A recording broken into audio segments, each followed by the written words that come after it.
July, Saturday. Last night I was working on a new comic to replace Little Cutie.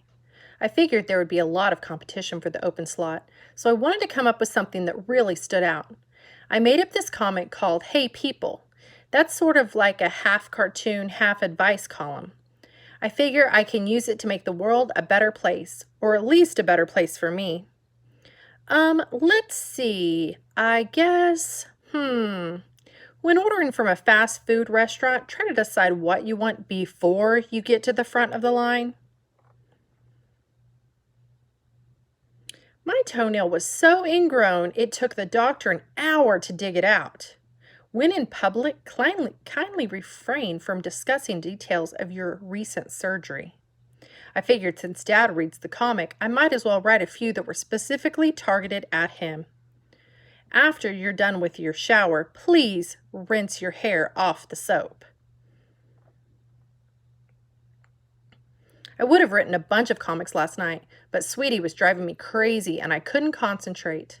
While I was drawing, the dog was sitting on my pillow, licking his paws and his tail, and he was really getting into it. Whenever Sweetie does that, I have to remember to flip the pillow over when I go to bed. Last night I forgot, and when I lay down, I put my head right on the wet spot. Speaking of licky, Sweetie finally kissed Dad last night. It's probably because Dad had potato chips on his breath, and I think dogs have an automatic response to that sort of thing. I didn't have the heart to tell Dad that Sweetie had just spent the past hour on my pillow licking his rear end. Anyway, I'm hoping I can write a few more comics tonight because I'm not going to be able to get any work done tomorrow. Tomorrow's the 4th of July, and Mom is making the whole family go to the town pool. I try to get out of it, mostly because I want to make it through the summer without having to walk past the shower guys. But I think Mom's still hoping to have one perfect family day this summer, so there's no use fighting it. Monday. My 4th of July started out pretty rough. When I got to the pool, I tried to get through the locker room as quickly as I could, but the shower guys were really chatty, and they didn't make it easy on me. Hey, Greg, how's the family? Then Mom told me she left her sunglasses out in the car, so I had to go back through the shower area to the parking lot. I wore Mom's sunglasses on the return trip to make it clear I wasn't interested in conversation, but that didn't work out so good either.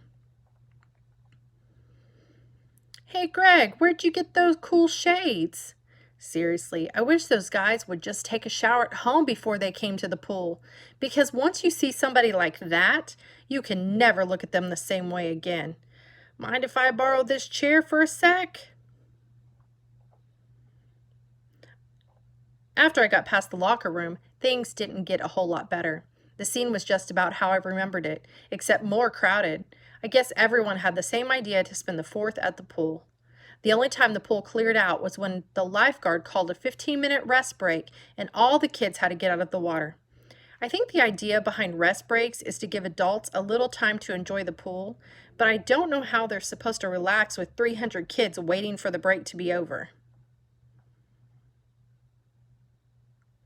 When I was younger, I used to go swim in the baby pool during the 15-minute rest break, but that was before I knew what went on in there. Mama, I'm peeing. The only area of the pool that wasn't a complete madhouse was the deep end, and that's where the diving boards are. I haven't been in the deep end since I was 8 years old, when Roderick talked me into jumping off the high dive. Roderick was always trying to get me to jump off the high dive, but that tall ladder really scared me. He told me I needed to conquer my fears or I'd never become a man. Then one day Roderick told me that there was a clown at the top of the diving board who was handing out free toys, and that got my attention. But by the time I realized Roderick was full of baloney, it was too late. Go! Anyway, today Mom got everyone together to go to the picnic area because they were giving out free watermelon. But I've got a fear of watermelon too. Roderick is always telling me that if you eat the seeds, then a watermelon will grow in your stomach. I don't know if he's telling the truth or not, but school's only a couple months away, so I'm not willing to take the risk. When it started getting dark, everyone put their blankets out on the lawn to watch the fireworks display. We sat staring up at the sky for a long time, but nothing was happening. Then someone came on the loudspeaker and said that the show was canceled because someone left the fireworks out in the rain last night and they got soaked. Some little kids started to cry, so a couple of grown-ups tried to create their own fireworks show. Luckily, the fireworks display at the country club down the road started about then. It was a little hard to see over the trees, but at that point, I don't think anyone really cared.